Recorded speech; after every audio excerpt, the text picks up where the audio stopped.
नमस्कार दोस्तों, स्वागत है आप सभी का मेरे चैनल विज्ञान शास्त्र पर। मेरा नाम है नीलव, I am from IIT Delhi. आज हम शुरू करने वाले हैं GE advance previous year question series का एक बहुत ही महत्वपूर्ण चैप्टर आइडियल गैसेस।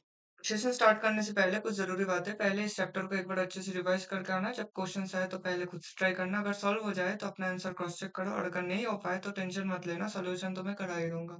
और हाँ, आज के सेशन में मैं ना सिर्फ सवालों को सॉल्व करूंगा बल्कि उनके पीछे जो कॉन्सेप्ट छुपे हुए हैं उनके भी डिटेल में समझा दूंगा। तो चलिए शुरू करते हैं और सीखने को मजेदार और असरदार बनाते हैं। तो आज का जो टॉपिक है वो है आइडियल गैसेस। आइडियल गैसेस में आपको कुछ चीजें तो पढ़ के आना ही चाहिए। मतलब जो नॉर्मल आइडियल गैस का इक्वेशंस होता है, आइडियल गैस इक्वेशन, इससे ही आधे सवाल सॉल्व हो जाता है। जिसको पीवी इजिकल टू एनआरटी पता है और उनको उनके पीछे जो कॉन्सेप्ट छुपे हुए हैं, उनके पीछे जो कॉन्सेप्ट्स है, ये अगर पता हो ना तो आइडियल गैस का क्वेश्चन सवाल हो जाता है। रियल गैस का तो मैं डाल ही दूंगा, उसमें 3 या 4 क्वेश्चंस होगा। उसका क्वेश्चंस मैं अलग से वीडियो में बता दूंगा। ये जो वीडियो आएगा, इस वीडियो में सिर्फ आइडियल गैस ही रहेगा। तो बिना देर के मैं चलता हूँ फर्स्ट क्वेश्चन में। फर्स्ट क्वेश्चन में बोला गया है, if the distribution of molecular speeds of a gas, इसमें स्पीड बोला है, वेलोसिटी नहीं, is as per the figure given below, the ratio of the most probable and the average and the RMS कुल। अब जो बोला है, अगर ये सिमेट्रिक है ना, ये तो अगर ग्राफ को इधर से कट करो, ये जो फ्रैक्शन ऑफ मॉलिक्यूल्स है बाय स्पीड वाई एक्सिस और ये एक्स एक्सिस है, तो डिवाइड एक्स क्या होता है, मतलब ये सिमेट्रिकल फंक्शन है। सिमेट्रिकल फंक्शन, सिमेट्रिकल फंक्शन है मतलब क्या होगा, इसका जो मोस्ट प्रोबेबल स्पीड होगा, मोस्ट प्रोबेबल स्पीड, वो लगभग इधर आएगा, इस इसका आएगा, और इसका क्या आएगा, एवरेज स्पीड, इसका भी ऐसे ही आएगा, इस इसमें ही आएगा, इस वाई एक्सिस में ही आएगा। मगर जो उसका आरएमएस होगा, म, ये आरएमएस क्या होगा, ये हाईएस्ट पॉइंट होगा। आरएमएस तो हाईएस्ट पॉइंट होगा।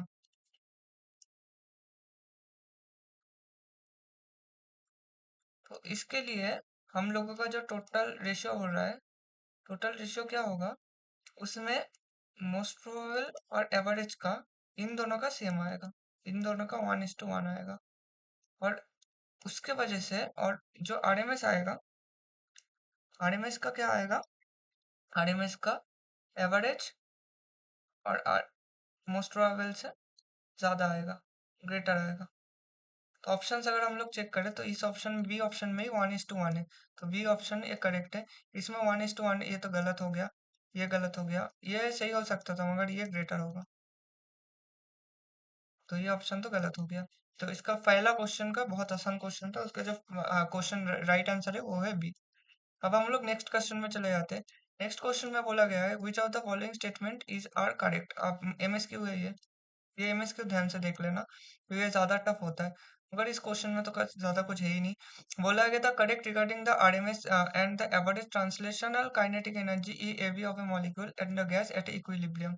अब होता क्या है, अब सबको पता है कि आरएमएस जो स्पीड होता है, mu RMS is equal to root over 3 RT by M, और ई एवरेज जो होता है वो क्या होता है, 3/2 kT। ये 3/2 kT कहाँ से आया है, ट्रांसलेशनल एनर्जी, ट्रांसलेशनल एनर्जी से। अगर रोटेशनल एनर्जी पूछे, रोटेशनल का भी यही आएगा, 3/2 kT फॉर नॉन लिनियर। और अगर वाइब्रेशनल पूछे, वाइब्रेशनल का कितना आएगा, 3n-6। नॉन लिनियर के लिए बोल रहा हूँ मैं सब कुछ। हाँ, और लिनियर के लिए क्या आता है, इधर इधर आएगा 2/2 kT और इधर 3n-5 आ जाएगा, जो भी है। हाँ, अब बोला गया है कि ये RMS root mean square speed का, रूट मीन स्क्वायर का ये फॉर्मूला होता है। अब बोला गया है, mu RMS is double when the temperature is increase 4 times. जब टेम्परेचर को तुम 4 टाइम्स करोगे, टेम्परेचर को बढ़ा दोगे 4 टाइम्स, तो क्या क्या आ जाएगा, म्यू आरएमएस ये फाइनल इजिकल टू ये है। अब 3 R, टेम्परेचर को कितना गुना किया है, 4 टाइम्स किया है, 40। तो क्या आ जाए, 2 बाहर आ जाएगा, बीच में 3 RT रह जाएगा, 3 RT/m जो था। तो ये क्या आएगा, 2 ये 3 RT/m क्या है, यही तो है mu R M S initial. तो क्या होगा, ये तो mu R M S final जो आ रहा है वो डबल आ रहा है, ठीक है, ये तो पहला क्वेश्चन सही है। अब EAV at a given temperature does not depends on it molecular mass. अब इसमें देख रहा है ना, इसमें तो बोल रहा है कि 3/2, इस तो किसके ऊपर depends only upon temperature. Depends only upon temperature क्यों? क्योंकि केबी तो जो केबी है और के है, ये क्या है? Boltzmann constant. ये तो कांस्टेंट है, ये तो नहीं चेंज होता, बोल्ट्जमैन कांस्टेंट। ये तो नहीं चेंज होता है, तो ये भी सही है। ये मॉलिक्यूलर मास के ऊपर डिपेंड नहीं करता है। बोला mu RMS is inversely proportional to the square root of a molecular mass. हाँ, म्यू आरएमएस क्या होता है? म्यू आरएमएस का फॉर्मूला हम लोगों को पता है, क्या है? 3RT/m। तो म्यू आरएमएस क्या होगा? Proportional inversely proportional to 1/√m। तो ये होगा, तो ये भी सही है, inversely proportional to the square root of the molecular mass. ये क्वेश्चन सही है। अब बोला है EAV is double when the temperature increase 4 times. अब EAV का फॉर्मूला क्या है? 3/2 kT। अब टेम्परेचर को तुम 4 टाइम्स इंक्रीज कर दोगे, EAV क्या है? Proportional to T। अब टेम्परेचर को 4 टाइम्स करोगे तो ये भी कितना आएगा? 4 टाइम्स ही आएगा ना। ये भी 4 टाइम्स हो जाएगा, तो ये ऑप्शन तो गलत हो गया। तो इसका जो सही ऑप्शन आ रहा है वो सही ऑप्शन क्या आएगा? A, B और C। तो इसका तीनों सही ऑप्शन है, A, B एंड C। अब चलते हैं नेक्स्ट क्वेश्चन पर। ये क्वेश्चन बहुत मजेदार है। इस क्वेश्चन को ना, मतलब ये क्वेश्चन बहुत ही बढ़िया है। इस क्वेश्चन को एक बार देखो, पहले देखो, देख के एक बार समझो कि इसमें करना क्या है। एक बार ये क्वेश्चन खुद से कर लोगे ना तो मजा आ जाएगा, सच में मजा आ जाएगा। मैं तो करा ही दूंगा, उससे कोई दिक्कत नहीं आता, मगर इससे वीडियो को पॉज करके ये क्वेश्चन सच में बढ़िया है, इस क्वेश्चन को कर लो एक बार। हाँ, अब थर्ड क्वेश्चन में देखो, थर्ड क्वेश्चन में बोला क्या गया, ध्यान से पढ़ो। अब एक बार मतलब इस ए चेम्बर को और बी चेम्बर को ढंग से देख लो। इस चेम्बर दोनों में क्या हो रहा है? अब बोला है कि पहले लिख लो क्या क्या दिया गया है। Close chamber has components A and B filled with oxygen. अब आइडियल गैस मान के चलना है। The partition separating the two components is fixed. ये फिक्स्ड है, ये पहले जो कंपाउंड में दिया है ये फिक्स्ड है। And a perfect heat insulator. ये क्या है? हीट इंसुलेट करता है, हीट इंसुलेटर। हीट इंसुलेटर मतलब टेम्परेचर कांस्टेंट रहेगा, टेम्परेचर हीट को एब्जॉर्ब कर लेगा, हीट को एब्जॉर्ब कर लेगा, हीट को एब्जॉर्ब कर लेगा मतलब एडियाबेटिक हो गया। If the old partition is replaced by new partition, अब ये न्यू पार्टीशन हो गया है। अब न्यू पार्टीशन में क्या बोला है? व्हिच कैन स्लाइड, ये स्लाइड कर सकता है, and can conduct heat but does not allow the gas to leak across. But ये मोल्स कांस्टेंट रहता है, does not allow the gas to leak across मतलब गैस बाहर नहीं जाता, गैस बाहर नहीं जाता, गैस बाहर नहीं जाता मतलब मॉलिक्यूल्स आर ट्रैप्ड। मॉलिक्यूल्स अगर ट्रैप्ड है तो क्या है? n is equal to constant, मतलब n मतलब मोल्स। अब ए चैम्बर में क्या बोला है? प्रेशर कितना गया है? 5 बार। और ये क्या है? वॉल्यूम है 1 मोलर क्यूब। और टेम्परेचर है 400 केल्विन। और इसमें कितना गया है? 1 बार। और वॉल्यूम है जी। और टेम्परेचर कितना गया है? 300 केल्विन। अब तो मोल्स कितना आता है? हमें पता है पीवी इजिकल टू एनआरटी होता है। पीवी इजिकल टू एनआरटी, तो n is equal to PV by RT. तो ये कितना आएगा? एन इजिकल टू कितना आएगा? एन आएगा आपका पीवी बाई आरटी मतलब 5/400 आर। तो और इसका कितना आ रहा है? 5/400 आर, इसका आ रहा है 3/300 आर। तो ये आ रहा है दोनों का। अब बोला गया है कि देखो, अब बोला गया है कि जब पार्टीशन, ये कब था? ये था पहले, बिफोर पार्टीशन। ये था बिफोर पार्टीशन, ये सब कुछ था बिफोर पार्टीशन। अब मैं लिख रहा हूँ, जो भी लिखूंगा वो आफ्टर पार्टीशन का होगा, आफ्टर पार्टीशन। और ये ना, मतलब ज्यादा अगर लेंदी क्वेश्चंस हो, वो क्वेश्चंस देखकर डरो मत, वो क्वेश्चन सबसे ज्यादा आसान होता है। अब बोला गया है कि वॉल्यूम चेंज होगा, ये देख रहे हैं कि वॉल्यूम चेंज हो रहा है। वॉल्यूम कैसे चेंज हो रहा है? देखो, ये अगर डायग्राम नहीं भी दिया होगा ना, तो 5 बार है ना, ये तो ज्यादा प्रेशर है, प्रेशर इधर ज्यादा है। और इधर कितना है? 1 बार। तो मूव किस साइड करेगा? इस साइड ही मूव करेगा ना, तो इस साइड मूव करेगा। तो इस साइड मूव करके इधर आया है, तो वॉल्यूम क्या हुआ है? इसमें वॉल्यूम इंक्रीज हुआ है। तो इसका वॉल्यूम कितना था पहले? 1 था। तो इसका वॉल्यूम कितना हो जाएगा? 1 + x। और इसका वॉल्यूम क्या था? 3। और 3 - x था। मैं मान रहा हूँ कि इतना जो है ना, ये जो वॉल्यूम, इतना जो वॉल्यूम है, ये x मान रहा हूँ मैं। तो आफ्टर पार्टीशन वॉल्यूम कितना हो गया 1 प्लस एक्स ए के लिए, और बी के लिए कितना हो जाएगा वी ए, और वी के लिए कितना आ जाएगा 3 माइनस एक्स, और बाकी सब तो सब कुछ सेम ही रहेगा। अब मोल्स तो बोला है moles remains constant, moles will remain constant. अब देखो तुम्हें क्या बोला गया था, तुम्हें बोला गया था कि the walls are also adiabatic, मतलब हीट इंसुलेटर की तरह काम कर रहा है, हीट इंसुलेटर की तरह काम कर रहा है। अब देखो उसमें है क्या, टेम्परेचर, मतलब टेम्परेचर तो कांस्टेंट रहे ना, टेम्परेचर बिकम्स कांस्टेंट। अगर टेम्परेचर कांस्टेंट रहा T1 इजिकल टू T2 हो गया ना। अब T1 मतलब क्या है, हमको पता है PV इजिकल टू nRT होता है, मतलब T is equal to PV by nR, PV by nR, तो P1 V1 by N1 R is equal to P2 V2 by N2 R। ये होता है सिंपल फंडा। अब क्या होगा, प्रेशर देखो आफ्टर एडियाबेटिक, आफ्टर जब ये रीच कर जाएगा ना, तो दोनों तरफ का मतलब compartment A and B will have same pressure. Same pressure क्यों होगा, देखो कंपोनेंट ए में था, कंपोनेंट बी में था, तो कंपोनेंट ए और बी में था क्या, मतलब कंपोनेंट ए धक्का दे रहा था, बी को धक्का देता रहा था। अब धक्का कब इक्वल आएगा, जब दोनों का फोर्सेस इक्वल हो जाएगा, मतलब दोनों का प्रेशर जब सिमिलर आ जाएगा, तो वे स्लाइड रुक जाएगा। तब तक ये हटेगा जब तक वो क्या नहीं होगा, जब तक प्रेशर इक्वल नहीं होगा। तो प्रेशर, तो ए और बी का प्रेशर तो इक्वल हो गया, मतलब पी और ई का प्रेशर इक्वल हो गया, किसमें, आफ्टर आफ्टर द इक्विलिब्रियम। जब क्या हो, ये मिडिल वाला स्लाइड चेंज किया हुआ, स्लाइड चेंज करने के बाद, स्लाइड चेंज करने के बाद ये हो गया। अब इसमें देखते हैं क्या हुआ। तो P1 और P2 तो सेम हो गया, तो P1 तो बचता क्या है P1, और R तो सेम ही है, तो V1 by N1 is equal to V2 by N2। अब V1 क्या था, V1 था हम लोगों का 1 प्लस एक्स, 1 प्लस एक्स था, 1 प्लस एक्स, और ये क्या था 3 माइनस एक्स।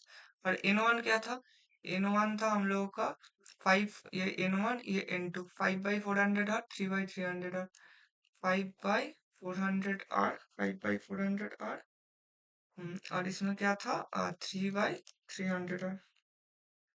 तो अगर इसको हम लोग सॉल्व करें तो 400 और 300 को मैं 100 से डिवाइड कर देता हूँ पहली, तो ये कट जाएगा, एक सेकेंड, हाँ। तो आ क्या रहा है, 4 ऊपर चला जाएगा, 4 into 1 plus x by 5 is equal to 3 minus x, ये सीधी सीधी आ रहा है, और आर तो खत्म हो रहा है पहली।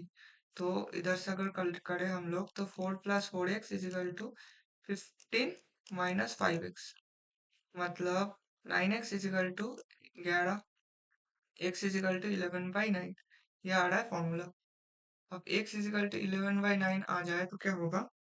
और बोला गया है कि वॉल्यूम, आपका क्वेश्चंस का आंसर पूछा गया था, पूछा गया था conduct allow the gas to leak the volume of the compartment A after the system attains equilibrium, after the systems attains equilibrium, after the system attains equilibrium, क्या होगा, volume of compartment A, compartment ए का volume क्या आ रहा है 1 plus x. अगर 1 plus x आएगा तो 1 plus 11/9, तो कितना आएगा 9, 9 प्लस 11, मतलब 20/9। अब 20/9 आ रहा है, बीच में एक आ गया, सॉरी, एक हटा नहीं, दोनों बीच में हट गया, तो 20/9 आ रहा है। 20/9 मतलब कितना आएगा, वो 2.2 के करीब आता है, 2.22 के करीब आता है। तो इसका जो आंसर आएगा, फाइनल आंसर आएगा, वो 2.22 होगा। हमेशा ना, मतलब पॉइंट के बाद 2 या 3, मतलब जो क्वेश्चन पे दिया हुआ है, अगर क्वेश्चन में नहीं दिया गया हो तो 2 या 3 कंसिडर करके चलना, वो बेटर रहता है। इसका जो फाइनल आंसर आ रहा है वो क्या आ रहा है 2.22। तो इसके बाद ये मैं डिलीट कर देता हूँ, नहीं तो मान लेगा 2-3 आंसर होगा। तो इसका जो फाइनल आंसर होगा वो होगा 2.22। हाँ, अब लास्ट में आते हैं, फोर्थ में। ये लास्ट क्वेश्चन नहीं है, sorry. The diffusion coefficient of an ideal gas is proportional to its mean free path and its mean speed. अब तो होता ही है डिफ्यूजन कोफिशिएंट जो है, डिफ्यूजन को एफिशिएंट, ये बहुत आसान क्वेश्चन है। वो प्रोपोर्शनल होता है लैम्डा म्यू के। अब लैम्डा प्रोपोर्शनल होता है क्या?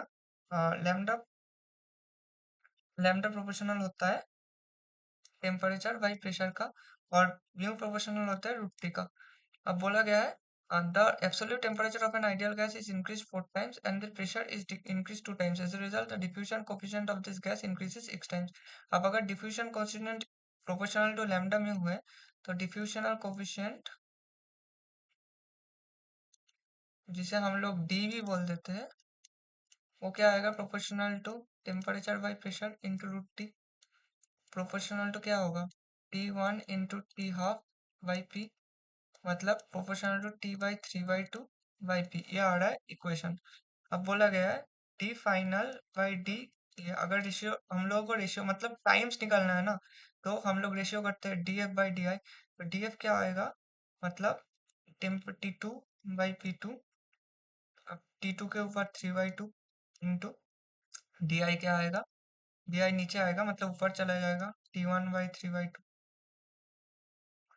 अब बोला क्या गया है, तो इससे क्या आता है? T2/T1 3/2 into P1/P।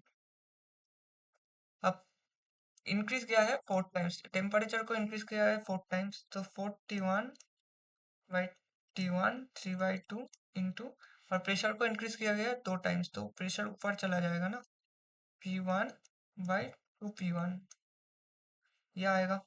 तो यह क्या आएगा वैल्यू? 4 into 3/2 into 1/2। तो 4 इंटू हाफ कितना आएगा? 2³ इंटू हाफ, मतलब 8/2 इजिकल टू 4।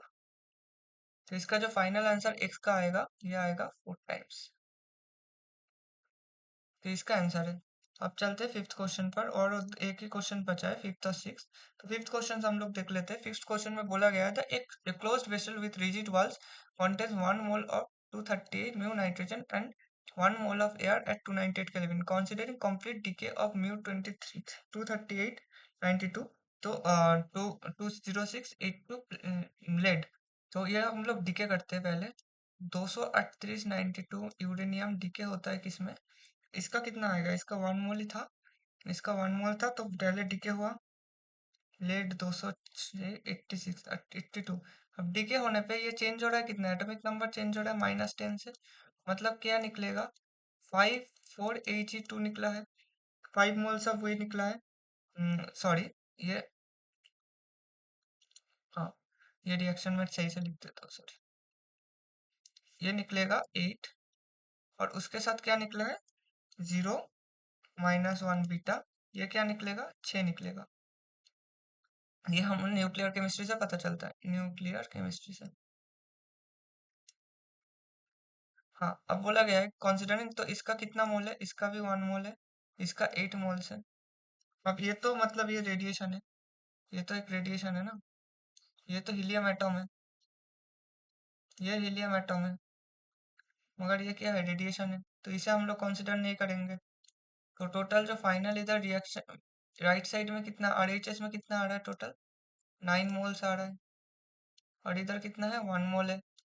अब बोला गया ratio of final pressure to the initial pressure of the system, final pressure और इनिशियल प्रेशर। और पहले जो हीलियम का था NF था, NF क्या है? नेक्स्ट फाइनल क्या होगा? फाइनल कितना होगा? N of lead plus moles of helium, मतलब 1 + 8 इजिकल टू 9। और नाइट्रोजन इनिशियल कितना था? नाइट्रोजन ऑफ यूरेनियम वो कितना था? 1 मोल। तो हमें पता है कि V इजिकल टू nRT होता है। अब N इजिकल टू PV/RT होता है। अब हमें पता है प्रेशर चाहिए, तो प्रेशर इजिकल टू क्या होगा? nRT/V। अब वॉल्यूम कांस्टेंट है, वॉल्यूम कांस्टेंट है, R और T भी कांस्टेंट है, क्योंकि 298 केल्विन बोला गया है। तो क्या होगा? प्रेशर प्रोपोर्शनल टू मोल्स, मतलब PF/PI कितना आएगा? NF/NI। NF कितना है? NF बोला गया है 9, NF/NI 9 होगा, तो इसका भी फाइनल आंसर आ रहा है 9। तो फिफ्थ का आंसर हो गया 9। अब हम लोग लास्ट क्वेश्चन में चलते हैं। ये क्वेश्चन बहुत अच्छा क्वेश्चन है, ये क्वेश्चन को, हाँ, ये क्वेश्चन सच में बहुत अच्छा है। ये इस क्वेश्चन को भी ना एक बार अच्छे से खुद से ट्राई करो, खुद से ट्राई करोगे तो हो जाएगा ये क्वेश्चन। उतना भी मैं NH3 और HCl ही हिंट देता था, क्योंकि इसमें मतलब अमोनिया रिएक्ट करता है हाइड्रोक्लोरिक एसिड के साथ और NH4Cl बनता है एक व्हाइट कलर का सॉलिड। इतना तो बता। तो NH3 होगा और HCl होगा, NH3 होगा, HCl होगा, ये मैंने बता दिया क्योंकि उसमें ही तो वो एक होता है कि सॉलिड सॉलिड रिएक्ट करके गैस गैस रिएक्ट करके सॉलिड बनता है, ये एक रिएक्शन है इसका। तो हम लोग देख लेते हैं, क्वेश्चन देख लेते हैं। एक बार खुद से ट्राई कर लिया, अब मैं कर देता हूँ। अब बोला गया है कि x and Y are to volatile liquids with molecular weights of 10 ग्राम, हाँ 10 ग्राम mole inverse and 40 gram mole inverse. ये हो सकता है। हाँ, respectively तो cotton balls one soaked in 8x and other soaked in y are, sorry ये मोल मोल with volatile two volatile liquids बोला है, तो ये तो नहीं होगा, मतलब NH3 और HCl तो नहीं होगा। तो NH3 HCl होगा, क्योंकि ये ना दो गैसियस, मतलब ये एक्स्ट्रा जानकारी के लिए रख दो कि इसमें ना दो गैसियस रिएक्ट करके क्या बनाता है, NH4Cl बनाता है, जो कि व्हाइट कलर सॉलिड होता है, ये व्हाइट कलर का होता है। मगर इसमें बोला है कि 10 ग्राम मोल इनवर्स है, एक का मोलर वेट और एक का 40 ग्राम मोल इनवर्स है, तो ये तो नहीं होगा बिल्कुल। अब क्या क्या है कि ये एक्स है और ये वाई है, ये एक्स है, ये वाई है। हम्म, the tube is filled with an inert gas at 1 atmospheric pressure and temperature of 300 Kelvin, length 24 centimetre है। इसके अंदर क्या है, इनर्ट गैस भरा पड़ा है। The vapors of X and Y react to form a product which is first observed at distance d, मतलब इस distance पे d में बोला है take X and Y to equal molecular diameters and assume ideal behavior for the अब इसका molecular diameter, हाँ इसका molecular diameter डी भी सेम देने बोला है। अब अगर इन दोनों का ये सेम है तो हमें पता है कि अब क्वेश्चन क्या है, the value of D in centimetre as estimated by Graham's law.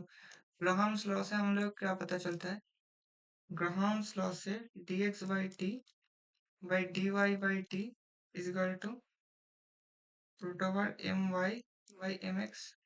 तो सीधी बात क्या है, distance travel per unit time inversely proportional to molecular weight root over of molecular weight. Molecular weight अगर बहुत ज्यादा हो, मॉलिक्यूलर वेट ज्यादा होगा तो मॉलिक्यूल्स, मतलब उसका वेट ज्यादा होगा ना, उसका वेट ज्यादा होगा तो वो कम चल पाएगा, कम चल पाएगा, लेस डिस्टेंस चल पाएगा। तो ये अगर हम लोग ये लगाए तो dx बाई टी क्या होगा, dx बाई टी की जगह हम लोग अगर d, अगर ये मान लो d है तो ये क्या होगा, ये आएगा 24 - d।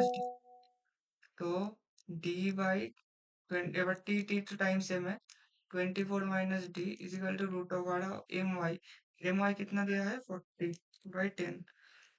तो d by 24 - d is equal to root over of 4 is equal to 2। तो ये क्या आएगा, मैं इधर लिख देता हूँ, इधर शायद दिख नहीं रहा है। d by 24 - d is equal to 2, d is equal to 48 - 2d, 3d is equal to 48, d is equal to 16। तो इसका जो आंसर आ रहा है ग्राम्स लॉ से, पहला क्वेश्चन का तो 16 आ गया। तो ये क्वेश्चन तो बहुत इजी था। अब ये क्वेश्चन में देखो, बोला गया था experimental value of D is found to be smaller with the estimated obtain during Graham's law.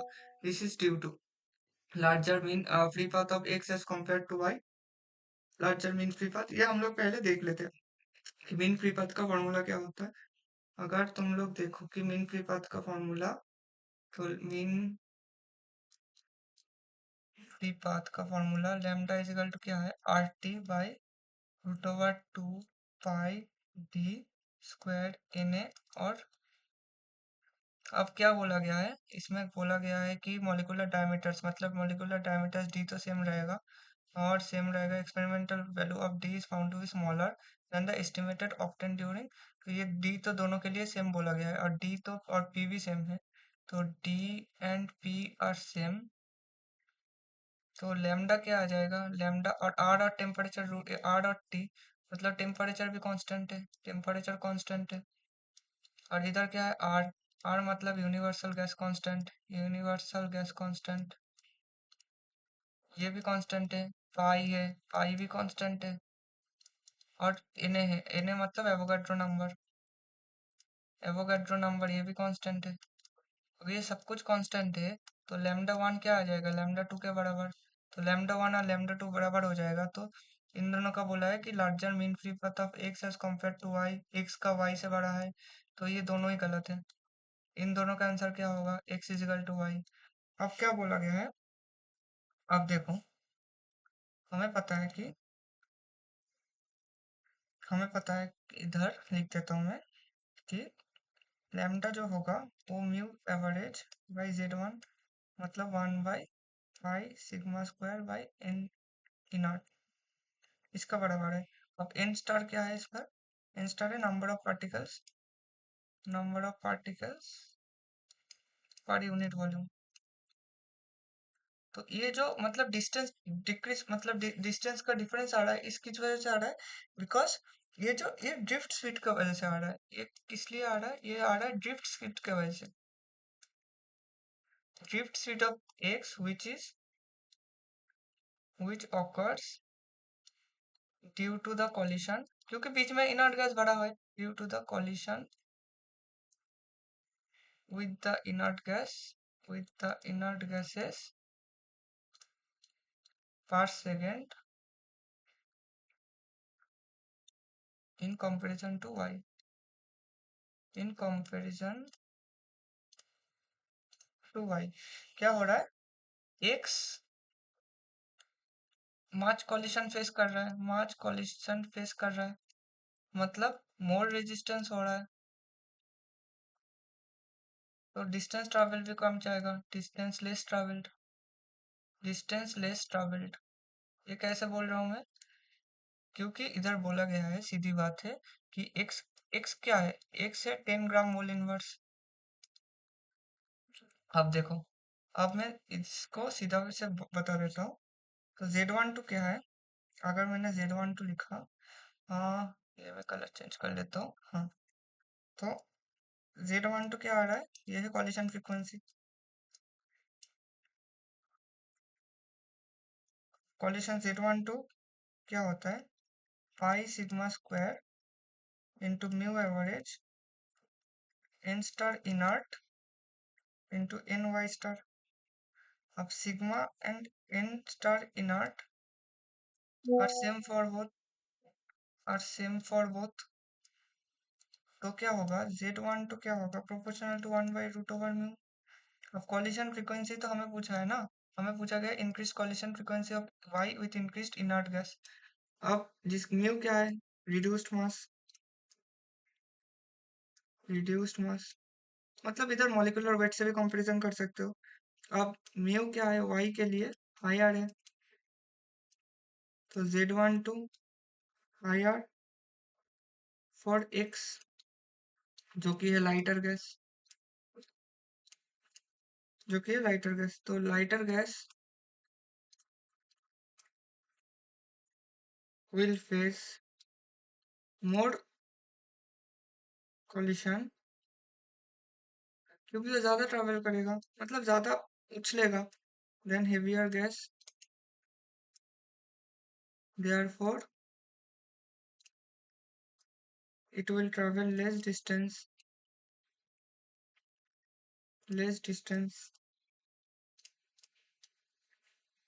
as than predicted by Graham. तो ये शायद दिखेगा नहीं ग्राम, क्योंकि मेरे पिक्चर के पीछे चला गया है।